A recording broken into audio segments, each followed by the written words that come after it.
raison de louer Dieu. Quand je regarde mon épée. Ce n'est pas facile.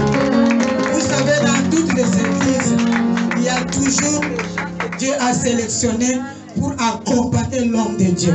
Tu vas voir d'autres personnes peuvent partir parce que nous sommes en train de courir. Il y a d'autres qui seront fatigués, ils vont partir. Mais il y a d'autres qui vont dire, nous allons accompagner cette femme jusqu'au bout. Les gens que j'ai cités là, ce sont les gens qui ont commencé avec moi. Moi-même, j'ai fait 12 ans de ministère. Mon défunt mari avait fait 3 ans. C'est-à-dire 15 ans. Ces gens-là sont avec moi. Malgré les difficultés, malgré les épreuves, ils sont avec moi. Est-ce qu'on peut acclamer le Seigneur? On peut acclamer le roi.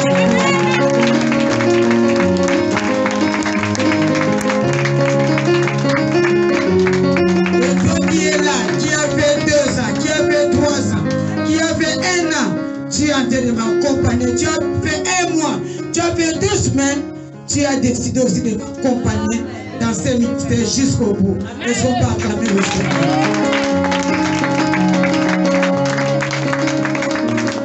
Je vois encore Anthony dans la salle. On va acclamer pour lui. Ce sont les enfants qui ont commencé avec moi à 6 ans, 7 ans, 8 ans, les enfants que je suis en train de citer. Acclame encore le Seigneur. Nous allons bénir Dieu pour sa parole. Dis Seigneur, parle-moi ce matin. Parle-moi à travers cette parole. Je ne veux pas sortir sans rien. Je dois sortir avec quelque chose ce matin. Au nom de Jésus. Prions.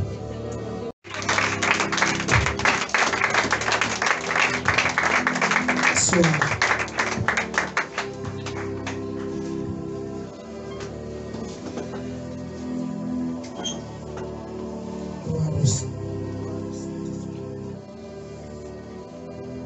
Le thème que je vais parler ce matin est la puissance.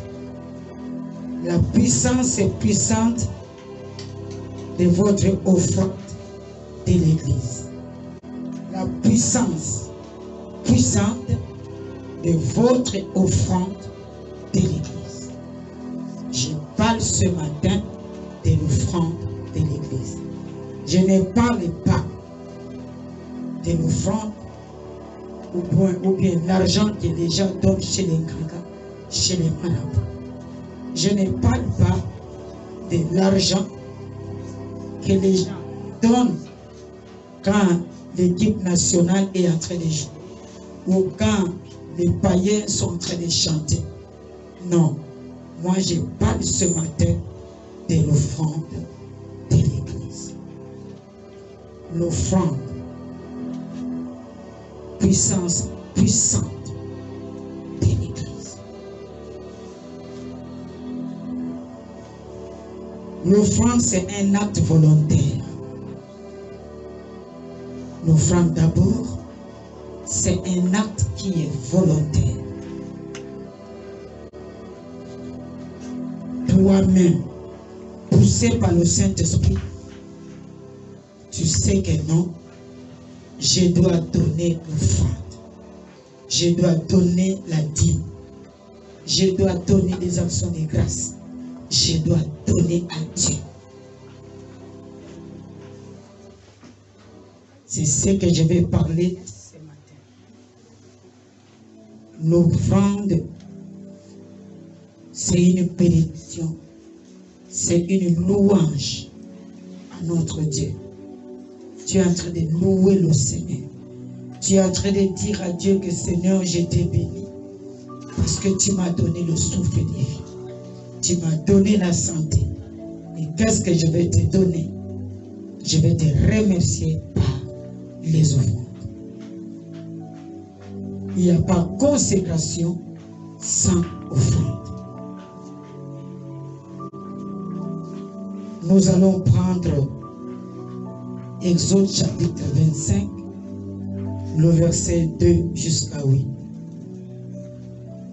Aujourd'hui, je vais lire beaucoup de versets sur les données. Christélia, tu vas être prêt parce que tu vas lire Wilfried aussi.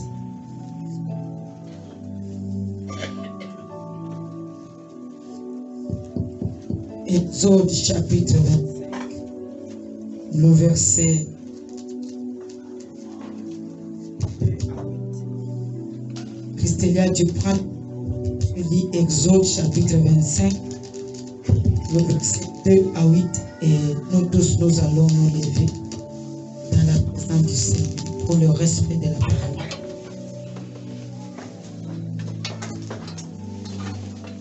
Amen. Je lis la parole de Dieu dans le livre de Exode, chapitre 25, le verset 2 à 8. Verset 2. Parle aux enfants d'Israël, qu'ils m'apportent une offrande. Vous la recevez pour moi de tout homme qui la fera de bon cœur. Verset 3. Voici ce que vous recevrez d'eux en offrande, de l'or, de l'argent et de l'airain. Verset 4. Des étoffes teintes en bleu, en pourpre, en cramoisi, du fin lin et du poil de chèvre. Verset 5. Des peaux de bélier teintes en rouge et des peaux de dauphin, du bois d'acacia. Verset 6. De l'huile pour le chandelier, des aromates pour l'huile d'onction et pour le parfum odorifierant. Verset 7.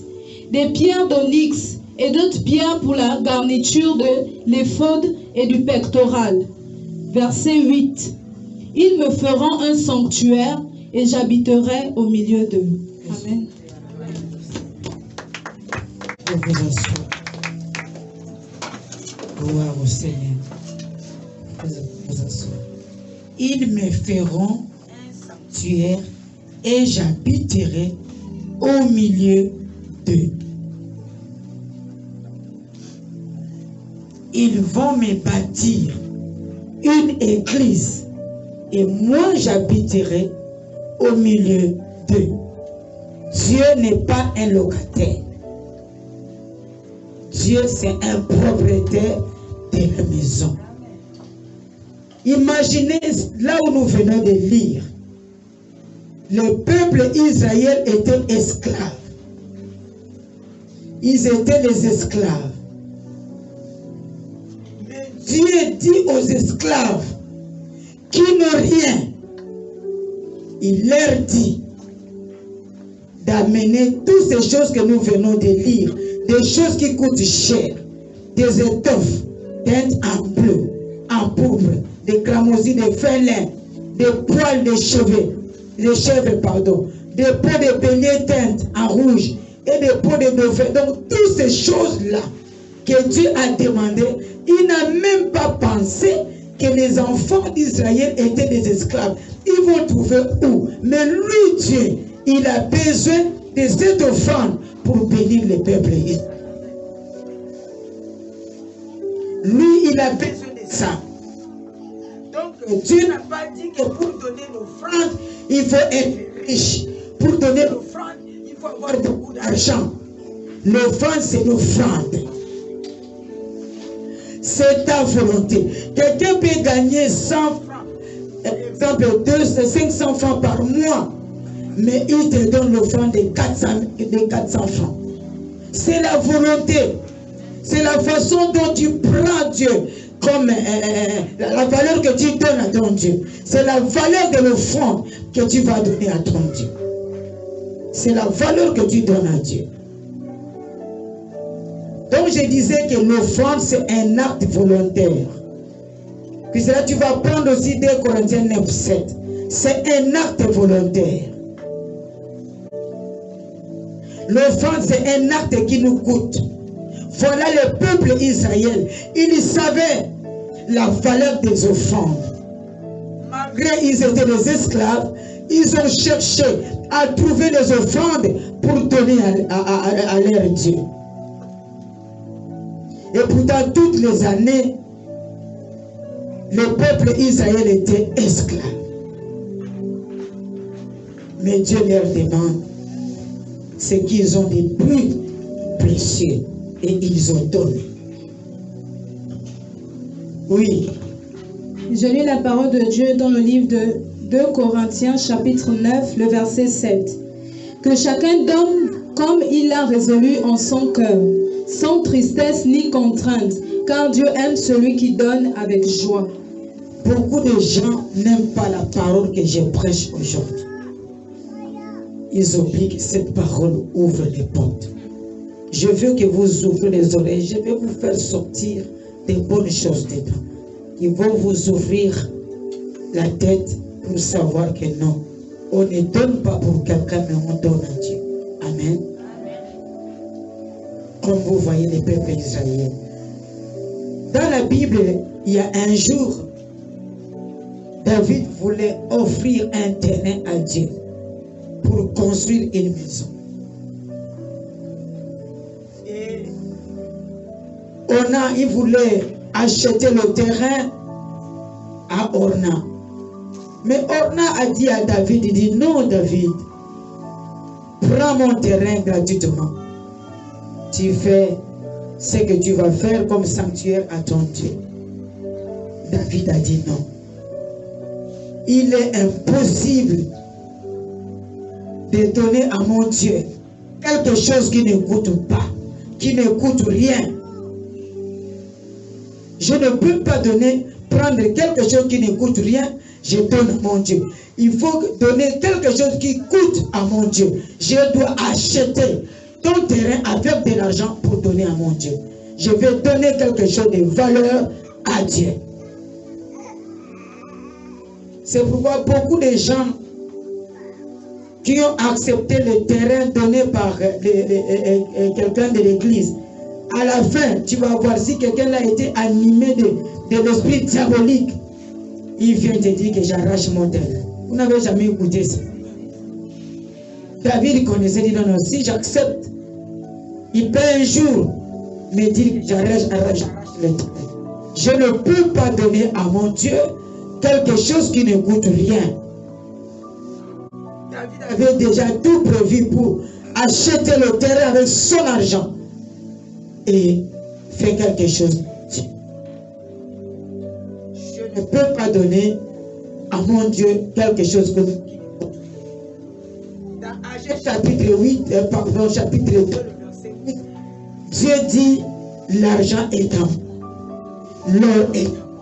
Comment je vais donner à mon Dieu qui a l'argent quelque chose qui ne coûte rien, quelque chose qui n'a pas de valeur? Tu sais que 100 francs ne coûte rien, mais tu donnes à Dieu. Toi-même, tu ne peux pas rien acheter avec 100 francs, mais tu prends 100 francs, tu donnes à Dieu. Regarde, un jour, Dieu a dit à Abraham, dans Genèse chapitre 15, le verset 13 à 14, prends la Bible. Il a dit à Abraham quelque chose. Écoutez, l'offrande ouvre les portes. L'offrande ouvre les portes. L'offrande est possible car Dieu y pourvoit lui-même. C'est possible. Parce que c'est lui qui t'a donné cet argent. C'est lui qui pourvoit. L'argent que tu as, c'est lui qui t'a donné. Donc l'offrande est possible car Dieu y pourvoit lui-même. Cela nous coûte. Mais c'est Dieu qui avait déjà tout prévu et qui a pourvu tout vient et il te donnera. Si c'est l'or, il te donnera pour que toi aussi tu donnes. Genèse chapitre 15, le verset 13 à 14. Genèse chapitre 15, le verset 13 à 14. Et l'Éternel dit à Abraham, sache que tes descendants seront étrangers dans un pays qui ne sera point à eux, et ils y seront asservis, et on les opprimera pendant 400 ans. Verset 14. Mais je jugerai la nation à laquelle ils seront asservis, et ils sortiront ensuite avec de grandes richesses. Nous avons vu, le peuple israélien était en esclavage pendant 400 ans. Et nous connaissons le jour qu'ils ont traversé la mer Rouge. Ce peuple, ils ont traversé avec leurs richesses. Regarde, Dieu a parlé de cela avant 400 ans à Abraham. Mais cette chose s'est réalisée.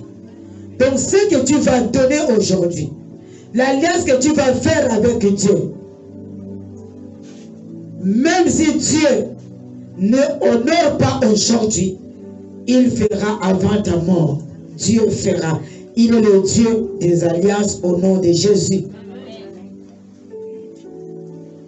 Donc cela est passé déjà 400 ans que Dieu avait tout prévu. Et après 400 ans, nous avons vu ce qui s'est passé. C'est pour dire la parole de Dieu est la vérité. La première personne qui a donné la dîme, c'est Abraham à Melchisedec. Et ça a payé. Dieu est le Dieu de promesses. L'offrande est utile car Dieu s'abaisse jusqu'à nous. Exode 25, 8. L'offrande est utile. Vous avez vu même quand Gédéon a dit à Dieu, il dit attends-moi là pour montrer que c'est toi qui es en train de me parler. Je veux voir un signe. Le signe que je veux voir, attends-moi là. Je pars préparer l'offrande et je te donne. Donc je disais que l'offrande est utile car Dieu s'abaisse jusqu'à nous. Dieu s'est abaissé pour attendre l'offrande de Gédéon. Jusqu'à ce que Gédéon est parti prendre le bélier. Il a coupé le bélier. Il a préparé le bélier. Il a mené, regarde, toutes ces heures. Dieu était là. Il s'est rabaissé pour attendre l'offrande qui venait de la main de Gédéon. Donc c'est pour dire que l'offrande est utile car Dieu s'abaisse jusqu'à nous. Ton offrande peut appeler Dieu d'entrer dans ta vie. Ton offrande appelle Dieu d'entrer dans la vie de tes enfants dans ta maison. Dieu veut qu'à chaque fois quand tu donnes ton offrande, ça appelle le Seigneur. Genèse, c'est quel le verset? Exode 25, 8.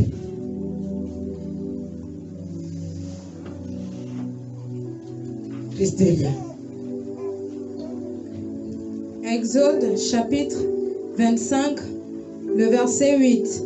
Ils me feront un sanctuaire et j'habiterai au milieu d'eux. Il est en train de répéter encore. Vous allez me faire un sanctuaire et je vais habiter au milieu de vous. La construction est là. C'est la parole de Dieu pour nous. Nous ne pouvons pas rester comme ça sans s'occuper du terrain. Prépare-toi dans 2 Samuel 7, 1 à 8. Donc Dieu est en train de te parler. Il est en train de me parler aussi ce matin. Pensons à notre église, à notre temple que nous sommes en train de construire.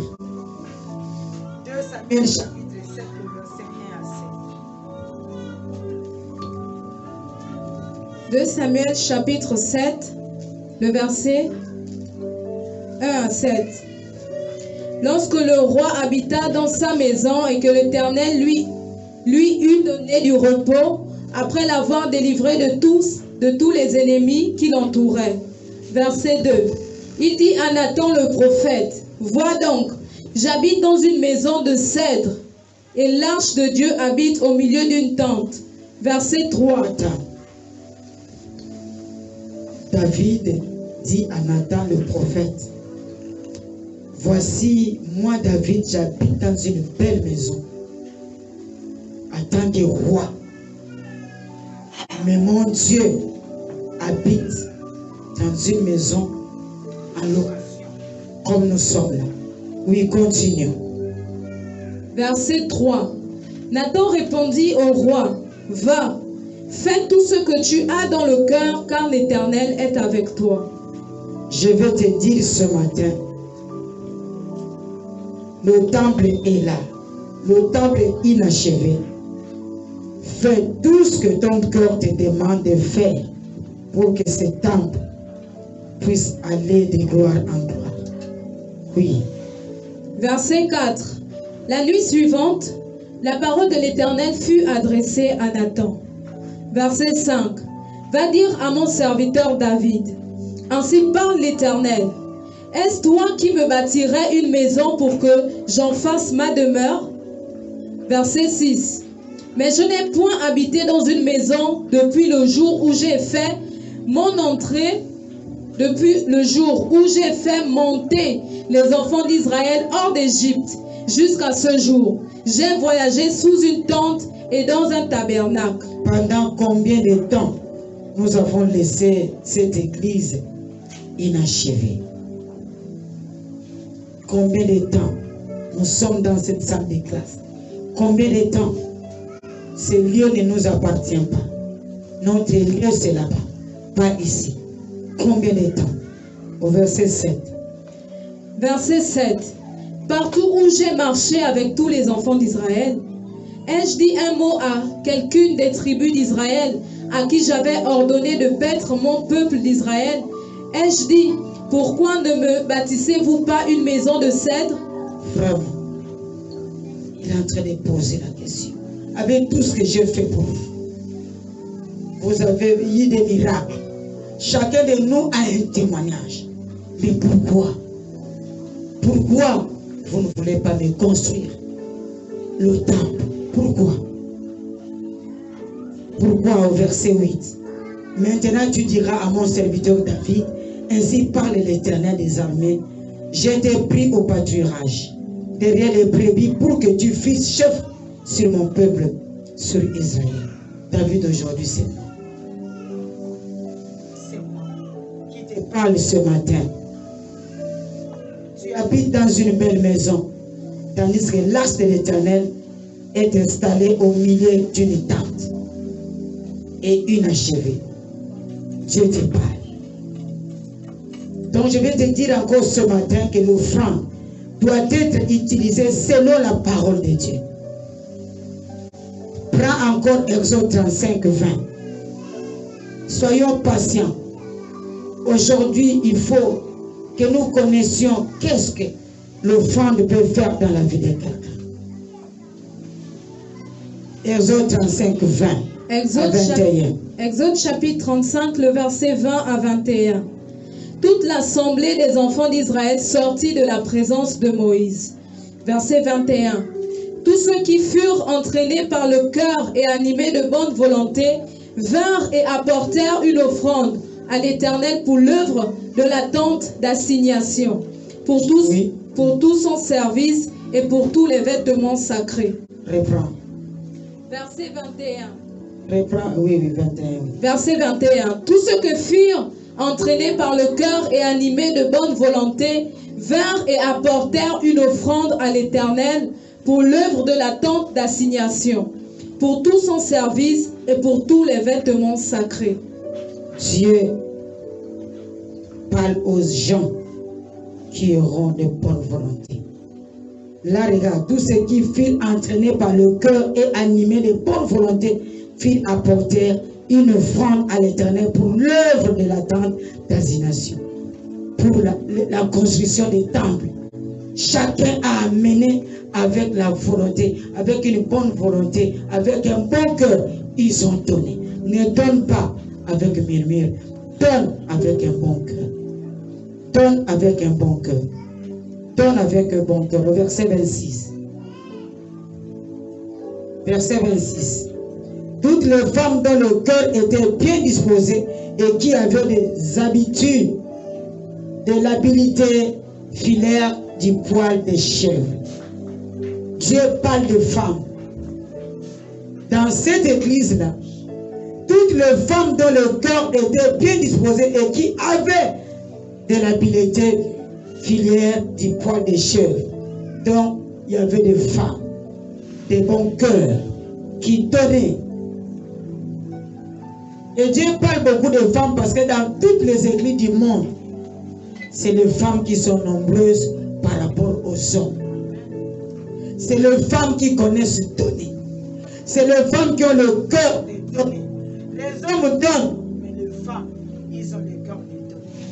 C'est pourquoi Dieu a dit toutes les femmes dont le cœur était bien disposé. Les femmes ont le cœur bien disposé pour donner à Dieu.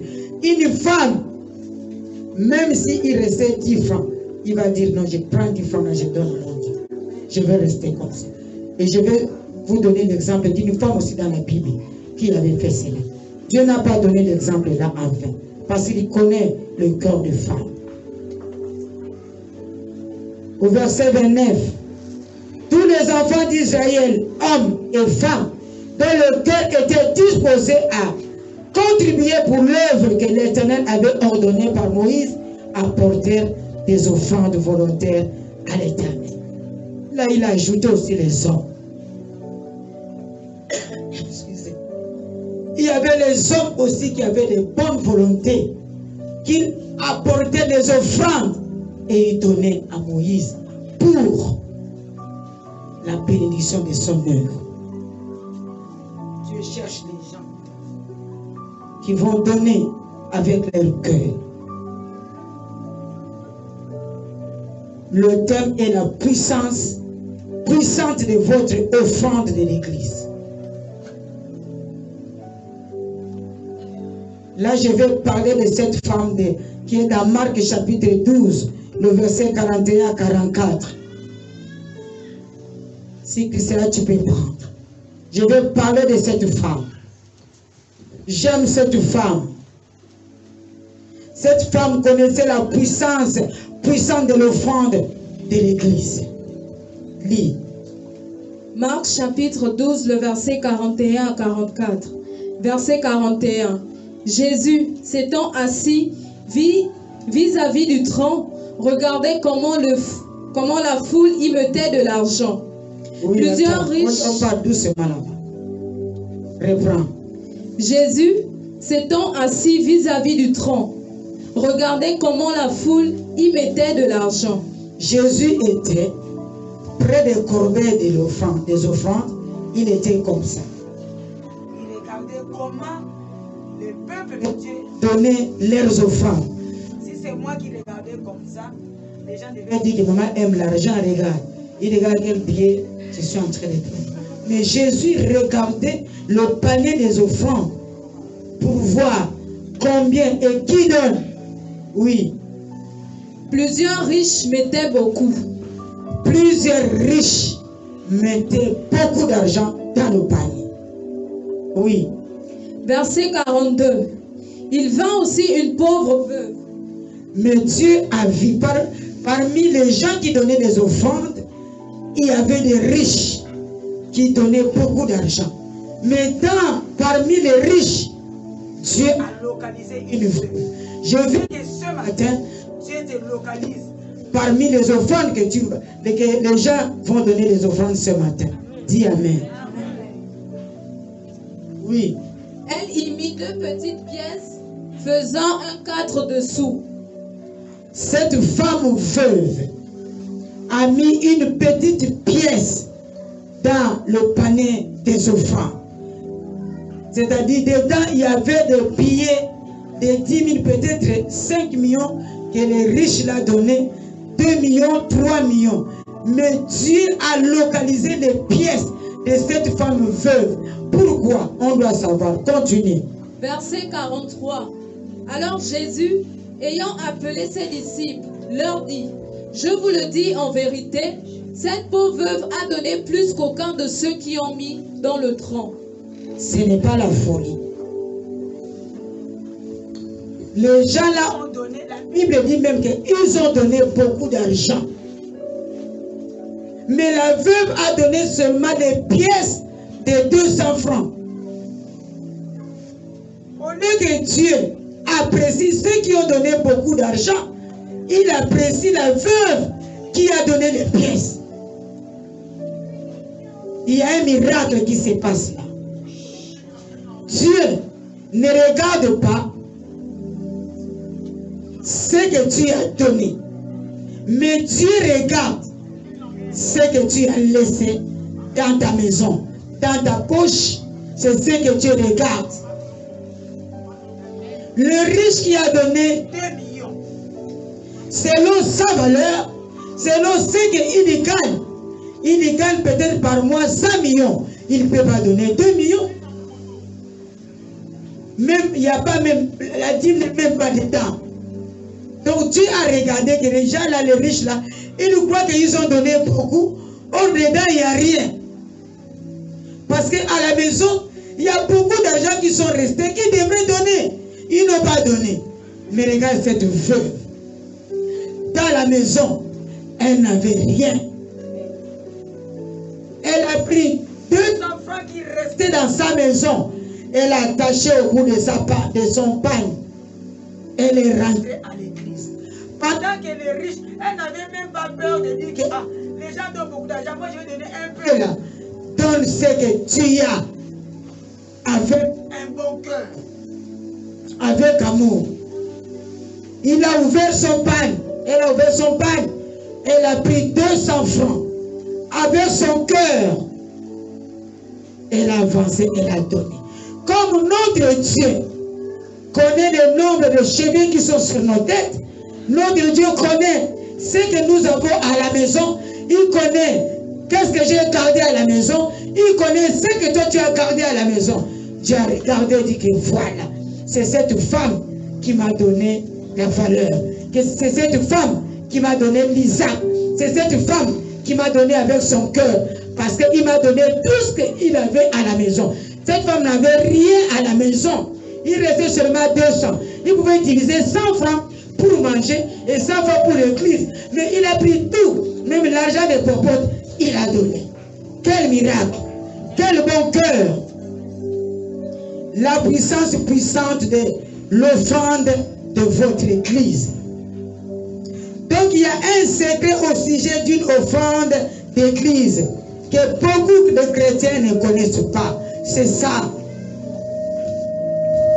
C'est ça le secret. C'est-à-dire Satan et les démons craignaient tellement les personnes qui sont fidèles à Dieu avec leurs offrandes de l'église.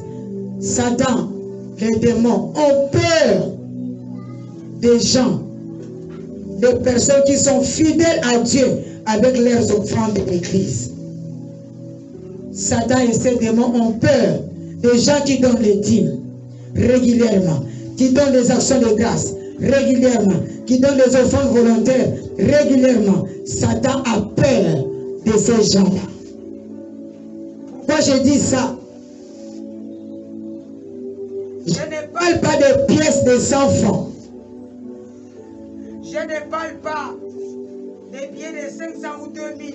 Après avoir fait le shopping, après avoir fait les courses, ce qui reste, tu dis que non, je prends, je donne. Mais je parle de l'offrande qui vient de votre cœur ce matin. L'offrande qui vient de votre cœur. L'offrande que tu te dis que voilà, proportionnellement au bénéfice de Dieu dans ma vie, c'est-à-dire, je vais prendre l'offrande depuis la maison. Je dois planifier mon offrande depuis la maison. L'offrande est planifiée depuis la maison. Tu prends ton offrande à partir de la maison. Tu pries pour ton offrande. On appelle ça offrande de l'église. Et quand tu vas prier pour ton offrande, et quand tu vas l'amener à l'église, tu vas présenter à Dieu lors de la prière. Mais toi, c'est à l'église que tu viens fouiller dans la poche pour chercher l'offrande à la maison.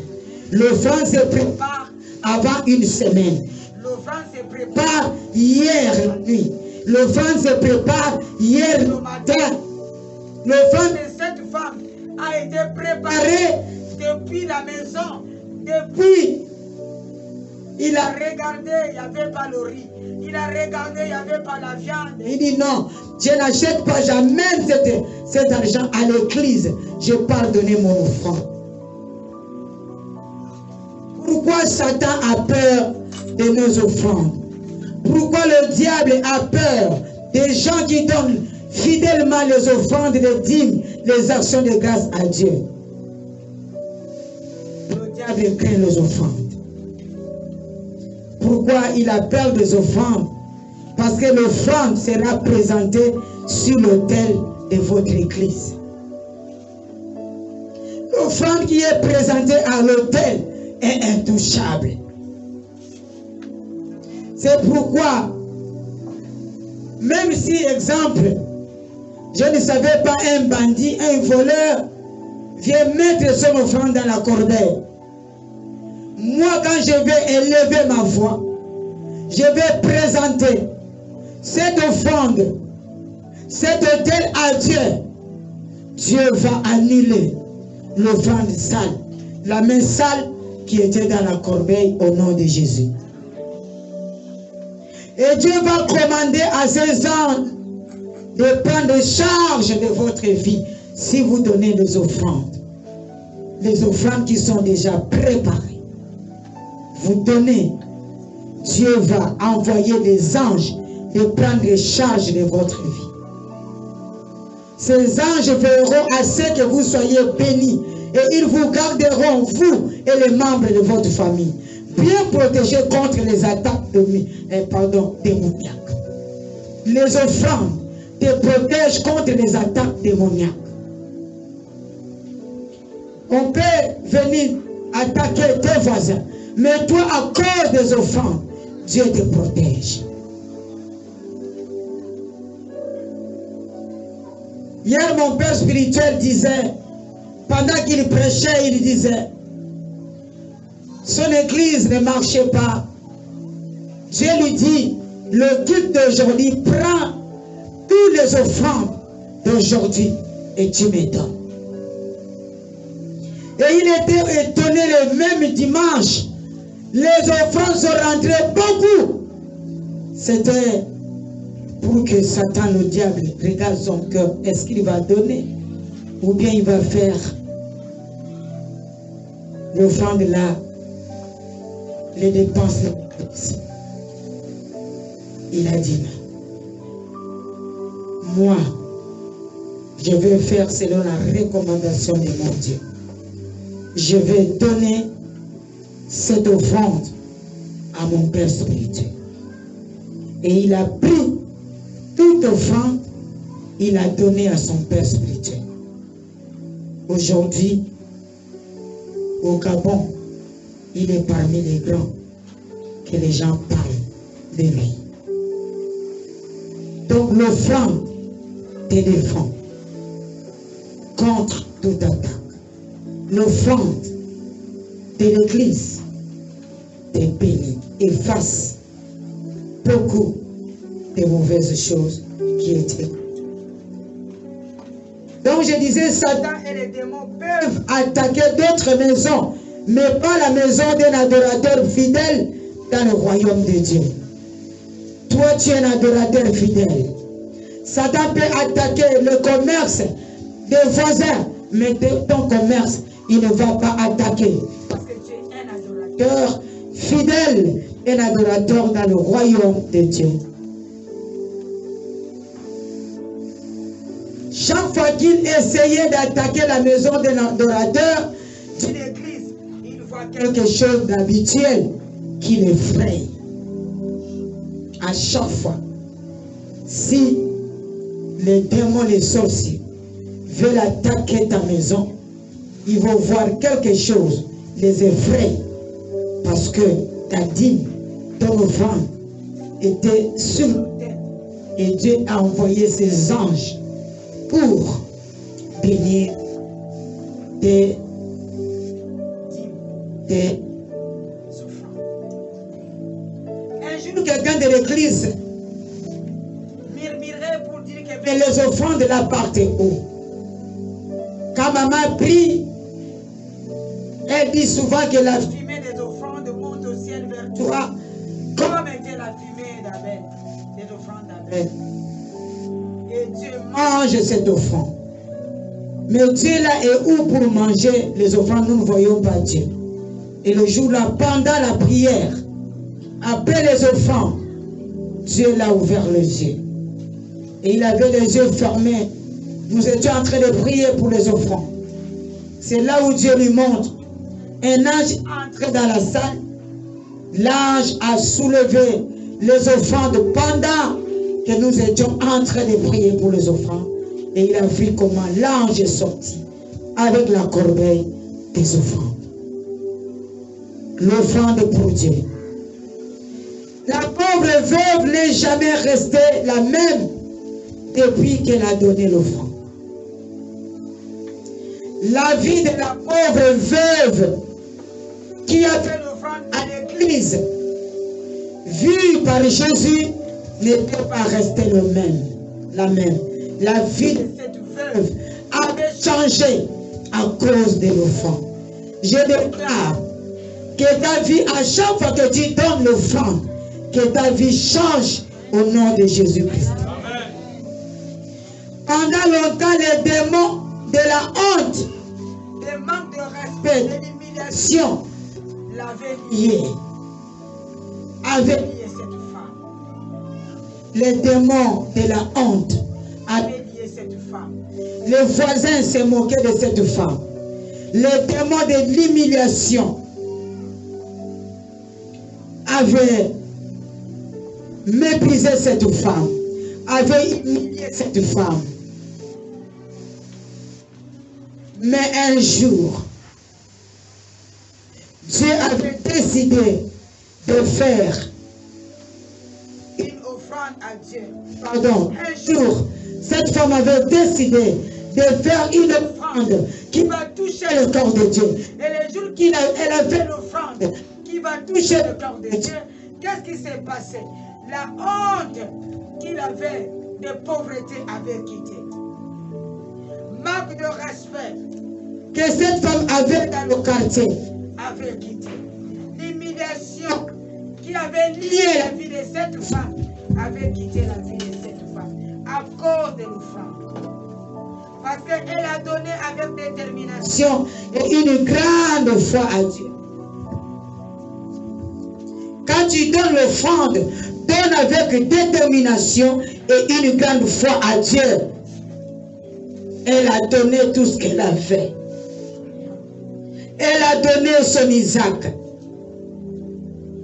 Quand Dieu est dans le ciel, a vu l'offrande de l'église de la veuve, notre Père Céleste a demandé à Jésus de féliciter la vie et la maison de cette femme. Je crois que ce matin, Dieu va féliciter ta vie. Dieu va féliciter ta maison. Dieu va féliciter tes enfants. Dieu va féliciter ton entreprise, ton commerce au nom de Jésus. Est-ce que tu peux acclamer le Seigneur? Les démons de la honte, du respect et d'humiliation qui avaient lié la vie de cette femme sont partis ces jours-là. Cette vieille femme veuve était autrement peu connue et méprisée et soudain devenue célèbre et honorée. Par ton offrande, par ta façon de donner, tu vas devenir célèbre et honoré par les gens et par Dieu lui-même. Acclame le Seigneur. Et depuis 2000 ans, le nom de cette femme veuve a été mentionné dans la nation, dans les nations et dans ce monde où la Bible est parvenue. Nous continuons toujours à parler de cette femme parce qu'elle a donné, elle a donné son Isaac, elle a donné tout ce qu'elle avait, elle a donné son cœur, elle a donné avec amour, elle a donné avec détermination, elle a donné avec foi. C'est ça. Donne avec détermination, donne avec foi. Il y a quelque chose que Dieu veut nous parler dans 1 Chronique, chapitre 29. Puis cela prend 1 Chronique 29. Ça là, vous allez lire à la maison, mais je prends un peu de 2 ou 3 versets. Il faut lire ça. C'est un devoir que je vous donne. 1 Chronique 29, 1 à 19. Je lis la parole de Dieu dans le livre de 1 Chronique, chapitre 29, versets 1 à 19. Verset 1. Le roi David dit à toute l'assemblée: Mon fils Salomon, le seul que Dieu ait choisi, est jeune et d'un âge faible, et l'ouvrage est considérable, car ce palais n'est pas pour un homme, mais il est pour l'Éternel Dieu. Verset 22, verset 2. L'église que nous construisons n'est pas pour nous. L'église que nous sommes en train de construire est pour Dieu. Ce n'est pas pour nous. Oui. Verset 2. J'ai mis toutes mes forces à préparer pour la maison de mon Dieu, de l'or pour ce qui doit être d'or, de l'argent pour ce qui doit être argent, de l'airain pour ce qui doit être d'airain, du fer pour ce qui doit être de fer, du bois pour ce qui doit être de bois, des pierres d'onyx et des pierres à enchâsser. David a préparé toutes ces choses qui coûtent cher pour la construction des temples de Dieu. Malgré après, Dieu lui a dit que David, toi tes mains sont sales, tes mains sont remplies de sang, tu ne peux pas me construire le temple. C'est ton fils Salomon qui va me construire le temple. Il a dit, il n'y a pas de problème. Mais comme David sait que dans la construction des temples, il y a des perditions. Si tu donnes dans la construction des temples, il y a la perdition. Qu'est-ce que David a fait? Il a pris tous les matériels qui devaient construire le temple. Il a donné à son fils pour que son fils puisse construire. Si c'était toi, tu devais dire, ah, comme il a dit que mes mains sont sales, je ne donne pas. Mais lui, il connaît la perdition qui se cache derrière la construction des temples. Il a dit, ok, je prends tout ce que j'ai acheté. Je prends à mon fils pour la construction des temples. Tu peux prendre le verset 4. Verset 4. 3000 talents d'or d'Ophir, et 7000 talents d'argent épuré, pour un revêtir des parois des bâtiments. Vraiment. Maintenant, toi, quand tu vas donner, tu discutes. Tu vois tout ça, là, même l'argent, il a donné. C'est-à-dire, si il n'a pas l'argent, il a pris des habits. Les gens ont donné des habits, ils sont vendus. Prends le verset 7. Verset 7. Ils donnèrent pour le servir de la maison de Dieu 5000 talents d'or, 10 000 d'aric, 10 000 talents d'argent, 18 000 talents d'airain et 100 000 talents de fer. Tout ça là, David a donné pour la construction des temples de l'Éternel. La fois passée, il a refusé de prendre le terrain comme cadeau. Il dit, je ne peux pas donner des choses qui ne coûtent rien à mon Dieu. Je dois donner des choses qui coûtent cher à mon Dieu. Ne donne pas à Dieu quelque chose qui ne coûte rien. Ne donne pas. Parce que Dieu te donne le souffle de vie. 2022 est là. C'est une année de pourquoi. Pourquoi une année de pourquoi? Parce que beaucoup sont morts. Pourquoi moi je ne suis pas morte? Pourquoi toi tu n'es pas mort? C'est par la grâce de Dieu.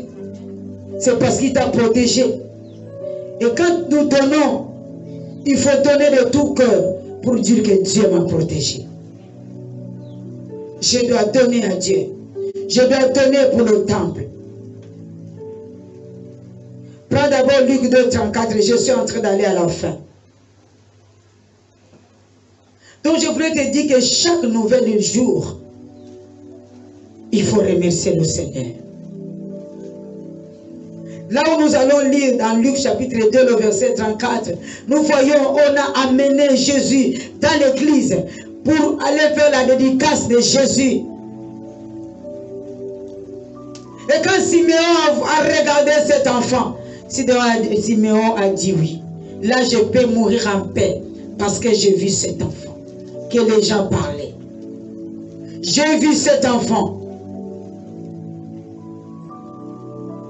L'offrande, c'est un miracle. Cet enfant, c'était un nouveau enfant qu'on est venu présenter à l'église. Donc notre église, notre temple que nous sommes en train de construire, c'est un nouveau temple. un nouveau temple doit être présenté à l'église. Mais on ne présente pas l'église si on n'a pas construit, si on n'a pas terminé de construire. Chaque première chose de la vie, il faut dédier à Dieu. Exemple, tu as ton premier enfant. Tu viens de mettre au monde. Il faut prendre l'enfant, présente à l'église. Ton premier travail, prends l'offrande de ton premier travail, présente à l'église. Dès que tu prends une nouvelle maison, prends l'offrande de la nouvelle maison, appelle l'homme de Dieu, il va prier pour la maison, appelle la servante de Dieu, il va présenter l'offrande à Dieu, il va présenter ta première maison à Dieu. Beaucoup de gens ne font pas ça. Jésus, le Fils unique de Dieu, le premier fils, on l'a présenté à l'église. Même si ma fille ne lit pas le monde, mais nous connaissons ce verset. On l'a présenté. Toute première chose de ta vie doit être présentée à l'église. Ton travail, tout ce que tu gagnes à la main, tout l'argent qui tombe entre tes mains doit être présenté à Dieu. Tu dois lever la dîme, tu dois lever l'offrande, tu donnes à Dieu. Tu ne peux pas laisser comme ça. Regarde le souffle de vie. Je voulais dire quelque chose. Dieu ne s'implique dans ce qu'il nous donne que quand on lui donne. C'est-à-dire, il s'implique à nous, à notre offrande, c'est quand on lui donne. Il s'implique de notre vie, c'est quand on lui donne l'offrande. Si toi tu ne lui donnes pas l'offrande, il ne va pas s'impliquer dans ta vie. C'est pourquoi je dis, Dieu ne s'implique de ce qu'il nous donne que quand on lui redonne. Il est comme ça. L'offrande d'abord. Et quand tu donnes l'offrande, c'est là où elle s'implique dans ta vie. Il commence à te bénir. Il commence à te donner ce que tu as besoin. Mais si toi tu ne t'impliques pas en l'offrande, il ne va pas te donner ce que tu as besoin. Il faut d'abord s'impliquer dans l'offrande. Si tes mains sont vides, il ne va rien te donner. Il faut que tu t'impliques à l'offrande. Et lui aussi, il va te donner ce qu'il a gardé pour toi. Je crois là tu as compris. Impliqué à l'offrande, c'est-à-dire tu reviens à lui et Dieu s'implique dans tes choses. Dieu s'implique à ton commerce. Comme les 9 lépreux, les 10 lépreux. Nous voyons que les 9 lépreux ne sont pas impliqués dans l'offrande. Seulement un lépreux qui s'est impliqué dans l'offrande. Et quand il s'est impliqué dans l'offrande, Jésus a parlé de cet homme. Dieu n'a pas parlé de 9 lépreux. Jésus a parlé d'un lépreux. Parce qu'un lépreux, son offrande, a appelé Dieu de s'impliquer à son problème. Je veux qu'à chaque fois quand tu donnes tes offrandes, tu appelles Dieu de s'impliquer à tes offrandes. Dis encore Amen. Amen. Cet homme a appelé Dieu par ses offrandes. Et le Seigneur a regardé cet homme. Il a demandé à cet homme, mais vous étiez à 10. Tout le monde est guéri, mais où sont les 9 autres?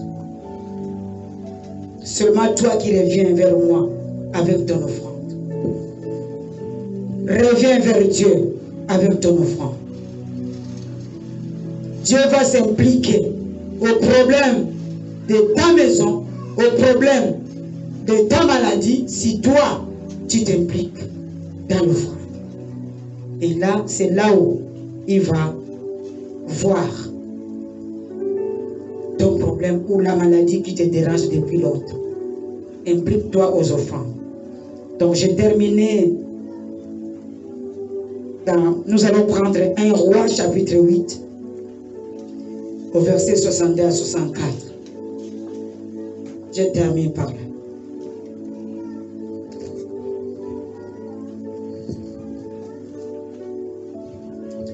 Roi chapitre 8, 62 à 64. 1 Roi chapitre 8, le verset 62 à 64. Le roi et tout Israël avec lui offrirent des sacrifices devant l'Éternel. Verset 63.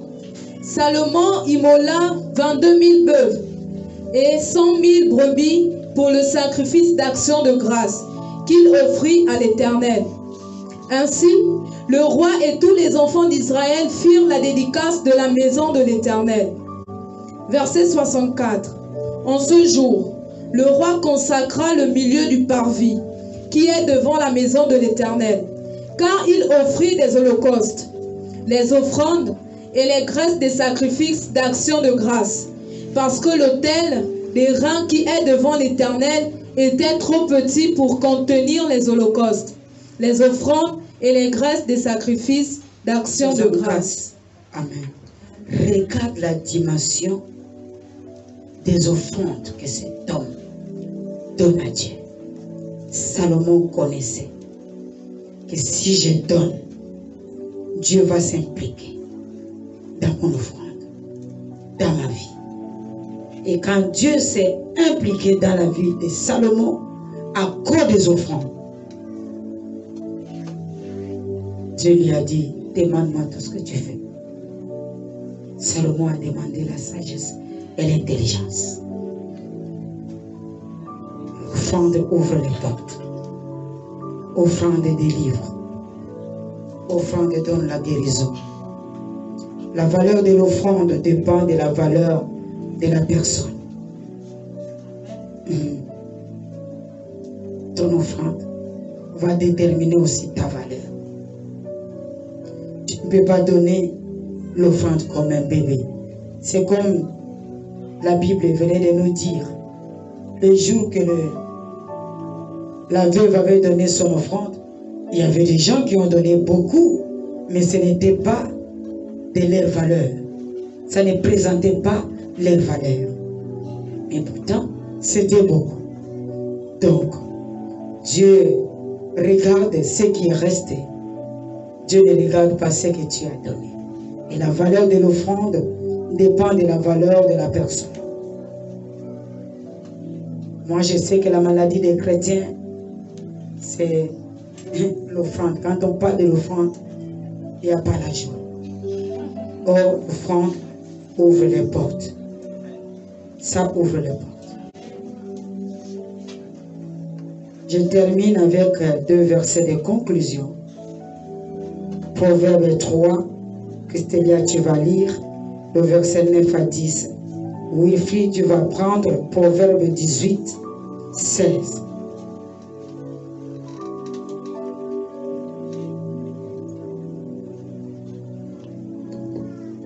Proverbe chapitre 3, le verset 9 à 10. Verset 9. Honore l'Éternel avec tes biens. Honore l'Éternel avec tes biens.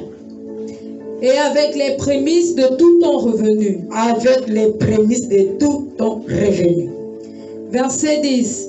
Alors tes greniers seront remplis d'abondance.